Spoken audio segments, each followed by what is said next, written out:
그러나 현대에는, 요즘 시절에는 임금도 반역죄를 저지를 수 있습니다. 바로 대통령도 반역죄인이 될 수 있다는 뜻입니다. 엊그제 문화일보 주필은 이런 제목으로 칼럼을 썼습니다. 대통령도 반역자가 될 수 있다. 이것은 무슨 뜻일까요? 그렇습니다. 대통령도 반역죄인이 될 수 있다는 것입니다. 법치를 파괴하거나 안보를 포기하거나 매국, 즉 나라를 팔아먹는 행위를 한다면 그것은 대통령의 반역이라는 것입니다. 멀리 갈 것도 없습니다. 앞서 말씀드린 칼럼에서 열거한 가장 최근 사례만 말씀드리겠습니다. 김학의 전 법무차관의 출국을 막으려고 법무부와 검찰의 친정권 인사들이 공문서를 위조했습니다. 그게 드러나자 그 사실을 뭉개려고 했습니다. 그런 불법 행위에 연루된 사람들에게 오히려 핵심 보직을 맡겼습니다. 정권 차원에서의 공문서 위조, 사실 은폐, 불법 혐의자들의 영전 보직, 이것을 뭐라고 불러야 할까요? 그렇습니다. 바로 법치 파괴입니다. 그것이 바로 칼럼에서 지적하듯이 정권에 의한 법치 파괴의 올시다. 정권에 의한 법치 파괴란 다른 말로 바꾸면 대통령 자신에 의한 반역이란 뜻입니다. 지난주 북한 김정은이 전술 핵무기 개발을 공식 발표했습니다. 서방 쪽 군사 전문가들이 추측으로 내놓은 기사가 아닙니다. 김정은 본인 입으로 말했고 평양의 관영 매체가 공식 보도한 내용입니다. 그렇다면 응당 대한민국 대통령은 대통령이라면 강력히 경고하고 확고한 대응책을 마련해야 합니다. 그런데 문재인 대통령은 이렇게 말했습니다. 언제든 어디서든 만나고 비대면의 방식으로도 대화할 수 있다. 대전환을 이룰 수 있다. 그러자 통일부는 4월까지 비대면 회의실 구축에 나섰습니다. 같은 날 북한 김여정한테는 특등 머저리 이런 조롱을 들었습니다. 개성연락사무소를 폭파해도 해수부 공무원을 사살하고 불태워도 항의를 하기는커녕 저자세로 절절맸습니다. 이것을 뭐라고 불러야 할까요? 그렇습니다. 바로 한나라의 국가원수가 안보를 포기하는 행위입니다. 앞서 말씀드린 칼럼은 이렇게 말했습니다. 이런 안보 포기는 반역이다. 문재인 정권이 나라 전체에 해악을 끼친 가장 큰 잘못은 탈원전 정책이라고 할 수 있습니다. 앞으로 수십 년, 수백 년 동안 우리나라 에너지 정책을 절름발이로 만들어버린 정책이 탈원전입니다. 그런데 최근에는 삼중수소 괴담까지 퍼뜨리고 있습니다. 경제성 조작으로는 먹혀들지 않자 삼중수소 괴담을 들고 나온 것입니다.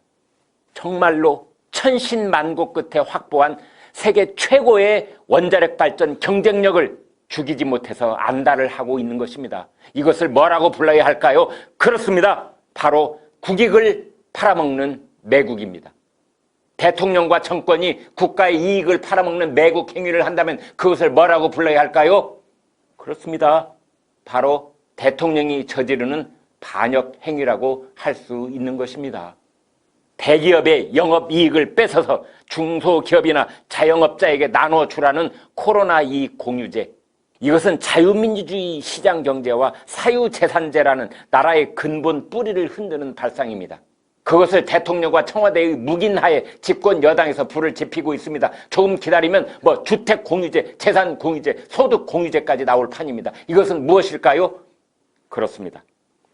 바로 국기문란이요 국헌문란입니다.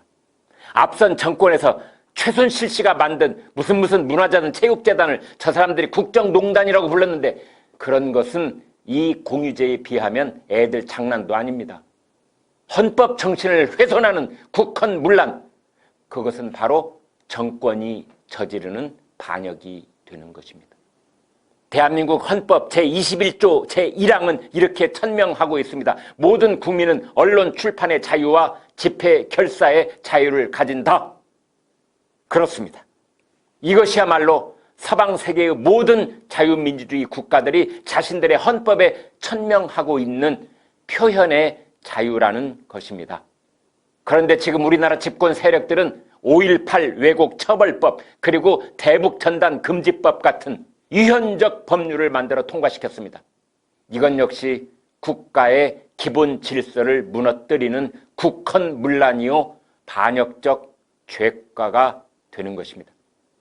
선거법을 제멋대로 고쳐서 비례 유성정당이라는 희귀한 괴물정당이 나올 수밖에 없도록 만든 죄과도 결코 가볍지 않습니다. 다른 나라의 부끄러운 제도입니다.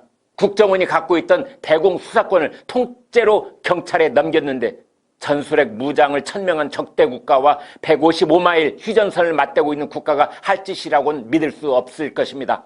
이스라엘 사람들에게 우리나라 국정원이 대공수사권을 포기했다고 말해주면 아마 거짓말하지 말라고 할 것입니다.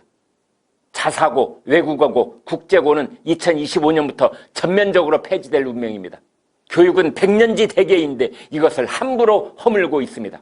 김해 신공항은 백지화하고 10조 원을 들여 가덕도 신공항을 짓겠다고 하고 있습니다. 부산 시민들을 위해서라면, 부산에 살고 계시는 우리 애청자들을 위해서라면 신공항을 10개를 지어도 됩니다. 다만 선거가 있을 때마다 전국적으로 신공항이 서너 개씩 더 생길 수 있도록 만든 정권과 그 죄과는 그냥 넘어갈 수 없습니다. 지금부터 더 열거할 수 있는 정권의 반역 죄과는 쌓여 있습니다. 시간 관계상 여기까지만 하겠습니다. 여러분이 지인들을 만나서 얘기를 나누시면 정권의 반역 죄과를 몇 시간 동안 얘기를 해도 시간이 모자랄 것입니다. 오늘의 결론은 이렇습니다. 정권이 법치 파괴, 안보 포기, 매국 행위 이런 짓을 할 때 우리는 그것을 반역이라고 부른다는 것입니다.